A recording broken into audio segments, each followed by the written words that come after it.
സഖാക്കളെ, കൂട്ടുകാരെ, നബി സല്ലല്ലാഹു അലൈഹി വസല്ലമയുടെ ജന്മദിനം അത് വിപുലമായി തന്നെ നമ്മുടെ എംഡിയും സുന്നി മദ്രസയിൽ നടത്തുന്ന ഈ മഹാസമ്മേളനത്തിൽ ലളിത് തിരുമേനിയെ കുറിച്ച് അല്പം ചില കാര്യങ്ങൾ മാത്രം നിങ്ങളുടെ ശ്രദ്ധയിൽപ്പെടുത്താൻ ആഗ്രഹിക്കുകയാണ്. ഞാൻ ചെറിയ ആളാണെന്ന് കരുതി നോർമലായിരിക്കേണ്ട. ഇങ്ങോട്ട് ശ്രദ്ധിക്കും യുവതി യുവാക്കളെ, എന്താണ് നമ്മുടെ ഇപ്പോഴത്തെ അവസ്ഥ? എല്ലാവരും സമയം കൊല്ലുകയല്ലേ? നല്ല കാര്യത്തിലേക്ക് ആർക്കും സമയമില്ല. ഒഴിവുള്ള സമയം മുഴുവനും ഫേസ്ബുക്കിലും വാട്സാപ്പിലും കഴിച്ചുകൂടുകയല്ലേ? നബിയുടെ മേൽ സ്വലാത്ത് ചൊല്ലാൻ നമുക്ക് സമയമുണ്ടോ? നബിയുടെ മേൽ സ്വലാത്ത് ചൊല്ലി നാം ആനന്ദം കാണണം, അതേരമായി മാറണം. സ്വലാത്ത് ചൊല്ലുമ്പോൾ മറമിങ്ങനെ രാത്രി കിടക്കുമ്പോൾ എന്തു രസമാണ് രാത്രി അങ്ങ് കിടക്കാൻ, ഹബീബിന്റെ ദർശനമാണ്.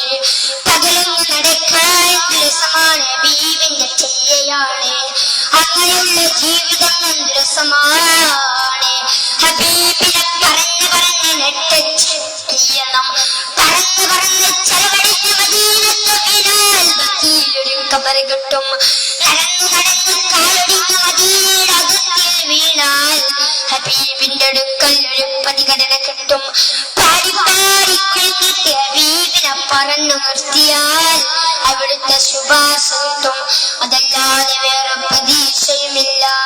ചെറുപ്പക്കാരാ, ഇവിടുന്നൊരു 10 സ്വലാത്ത് ചൊല്ലണം. റസൂലുള്ളാഹിനെ കാണണമെന്ന നിയ്യത്ത് വേണം. ആ ഹബീബിനെ കണ്ടുകൊണ്ട് മരിക്കണമെന്ന ആശ വേണം. ആ ഹബീബിലേക്ക് ലയിച്ചു നിൽക്കണം. ഉമ്മുമാരെന്നെ മറന്നുപോയോ?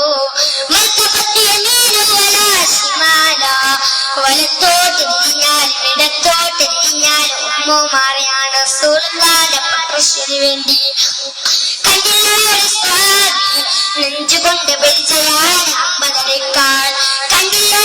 വേറെ സ്വാമി മുതുകൊണ്ട് പരിചയാണ് ഹബീബിനെ സംരക്ഷിക്കാൻ. കണ്ടില്ലേ? ഹബീബിനെ താങ്ങിപ്പിടിച്ചു കൊണ്ടുപോയി യോധമയുടെ ചാരത്തു കയറാൻ. മോനെ, റസൂലുള്ളാഹിനോടുള്ള പ്രിയമല്ലാതെ ഈ ജീവിതത്തിൽ രക്ഷപ്പെടാൻ പ്രണയമില്ല. ഹബീബിന്റെ മോനെടുക്കാൻ കൈക്കറിയില്ല. ഹബീബിന്റെ മദീനയിലെ മണ്ണ് തൊടാൻ അവകാശമില്ല.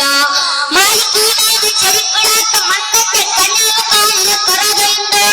എന്തായാലും റസൂലുള്ളാഹിന്റെ നാമത്തെ ആശ്രയിക്കുന്നവരെ കൈകൊണ്ട് വെറുക്കണം സഹോദര. അത് മഹബ്ബത്തിന്റെ ഭാഗമാണ്, റസൂലുള്ളാഹിനോടുള്ള ഇഷ്ടിന്റെ ഭാഗമാണ്. അതുകൊണ്ട് ഈ ജീവിതം ഹബീബിനാണ്. എന്തായാലും റസൂലുള്ളാഹിന്റെ 10 കോലങ്ങളിൽ അവർക്ക് അങ്ങാടി നടക്കുന്ന സൈനികരെ ഹബീബിനറിയില്ല. നിങ്ങളുടെ അന്ത്യം പഴുത്തു. ഞങ്ങൾ ആശിക്കങ്ങളാണ്.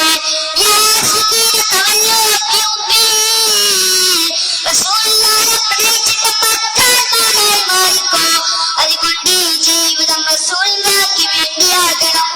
ഹബീബിന്റെ പേര് കേട്ടപ്പോൾ കരഞ്ഞ മഹാനിൽ അഹ്മദ് ബിൻ ഹംബൽ തങ്ങൾ. ഹബീബിന്റെ പേര് കേട്ടപ്പോൾ ബോധം കിട്ടവല്ല അവിടുത്തെ ഉസ്താദുമാർ. എത്ര പവിത്രമായ പേരാണ്. ഒരു സാഹിബിയുടെ മകന്റെ പേര് മുഹമ്മദ് എന്നാണ്. ആ മകൻ കുറ്റക്കേട് കാണിച്ചു. വേറെ പേര് വിളിച്ചു. തന്നെ മകന്റെ പേര് മാറ്റി. റസൂലുള്ളാഹിന്റെ പേരിന്റെ മുമ്പിൽ എടാന്ന് വിളിക്കാന്റെ കാരണമായി കൂടാ.